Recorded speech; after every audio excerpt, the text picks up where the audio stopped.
Sebagaimana diketahui yang terjadi di Tanjung Pinang persoalan kritik di media sosial yang viral berujung pada pelaporan ke kepolisian. Adapun kritik tersebut berupa hinaan ke wali kota. Kasus yang sama menimpa pimpinan Korps Bayangkara di Tanjung Pinang. Kedua kasus tersebut hampir serupa, di mana dua-duanya adalah pelaku penghinaan yang diberi sanksi pelanggaran Undang-Undang ITE.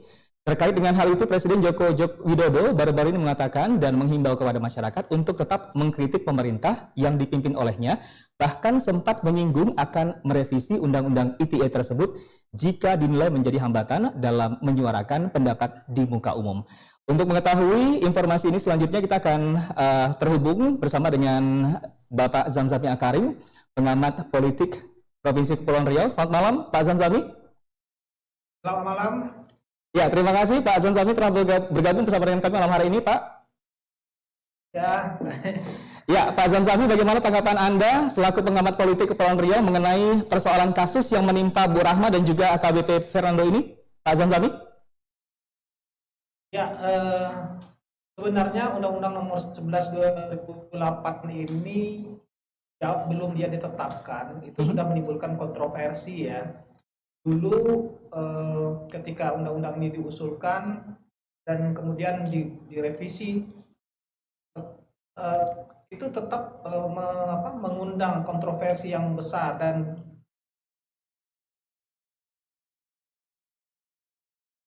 dianggap undang-undang ini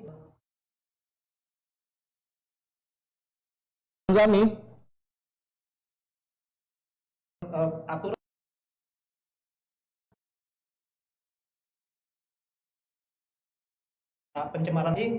pencemaran nama baik dan fitnah ya. Itu sudah diatur dalam Undang-Undang KUHP, tapi Undang-Undang ITE ini mengatur lagi. Nah, inilah yang kemudian banyak ditolak. Dan korbannya kebanyakan adalah masyarakat awam yang tidak tahu ketika mereka harus menggunakan media sosial ya.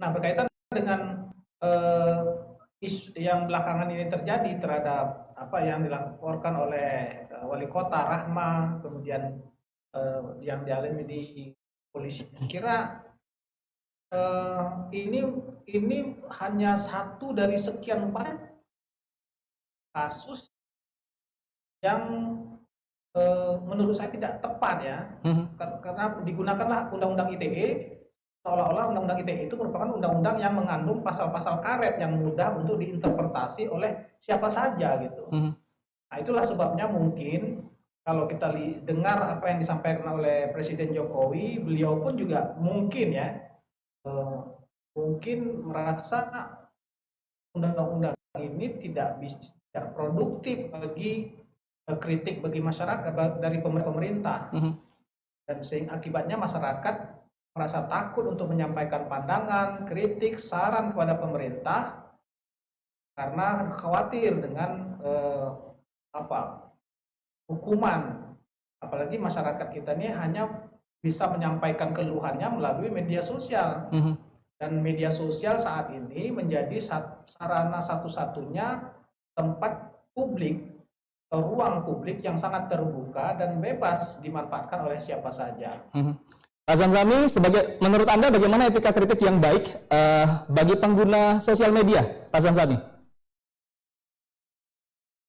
Ya, sebenarnya semua orang tuh punya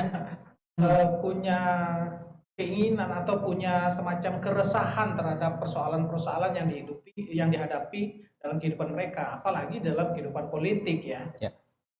Saya kira di dalam sistem politik yang demokratis, kritik, saran dan masukan dari masyarakat itu merupakan gizi ya. Kalau di dalam tubuh manusia itu memerlukan gizi, maka kritik dan saran itu gizi bagi sistem politik yang demokratis. Kalau misalnya kritik dan saran itu dibatasi atau dihukum atau dianggap menghina pemerintah, itu akan menyebabkan pemerintah tidak bergizi, seolah-olah pemerintah merasa benar sendiri.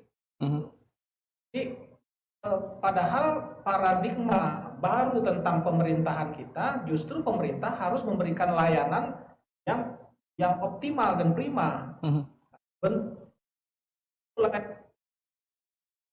Hanya mungkin dinilai dari kepuasan masyarakat.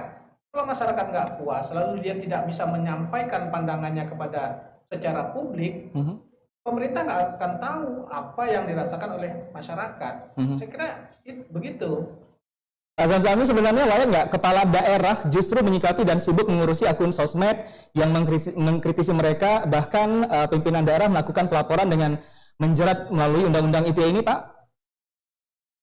Nah itu dia, jadi semua orang jadi akhirnya bisa melaporkan atas karena perasaan tidak senangnya, karena dia merasa dihina, karena dia merasa dicemarkan dengan memanfaatkan Undang-Undang ITE. Yeah. Padahal nggak perlu dengan Undang-Undang ITE, sebenarnya ada Undang-Undang KUHP, ya, pasal-pasal tentang penghinaan, pencemaran nama baik dan fitnah itu ada terkandung di dalam KUHP. Tetapi Undang-Undang ITE kenapa digunakan? Karena Undang-Undang ITE itu memberikan ancaman hukuman yang lebih berat daripada dalam KUHP. Nah, menurut saya sebenarnya sikap wali kota itu terlalu berlebih-lebihan, ya. Nggak perlulah langsung merasa terhina atau merasa tercemar. Setahu saya membaca status yang ditulis oleh akun yang sekarang dipersoalkan itu, akun tersebut tidak menyebut atau tidak menghina, tetapi mungkin kata-kata yang disampaikannya itu mungkin agak kasar. Ya, saya kira kalau kalau di media sosial itu kita nggak tahu tuh, banyak orang akan menyampaikan kata-kata kasar karena keluhannya, karena ekspresi kemarahannya, gitu ya. Nah, sebenarnya kalau pemimpin itu, kalau menurut saya, mereka memang harus siap menghadapi kritik. Halo, Pak Zamzami. Mereka adalah pejabat publik, mereka nggak boleh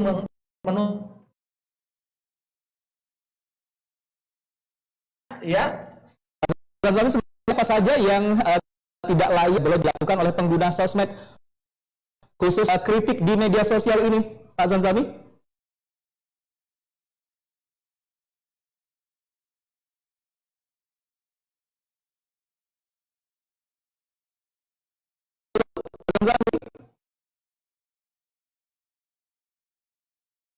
Sepertinya kita ada gangguan telekomunikasi bersama dengan Zamzami Akarim. Dan malam hari ini kita masih membahas seputar pelaporan dari Wali Kota Tanjung Pinang terkait penghinaan di media sosial yang terjadi di Facebook. Kita masih mencoba menghubungi Zamzami Akarim, pengamat politik Kepulauan Riau. Pak Zamzami?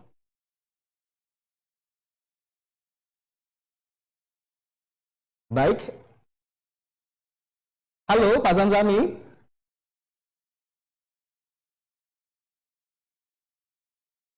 Ada gangguan telekomunikasi bersama dengan Zamzami Akarim, dan terima kasih Pak Zamzami Akarim untuk live VidCon kita bersama dengan beliau malam hari ini.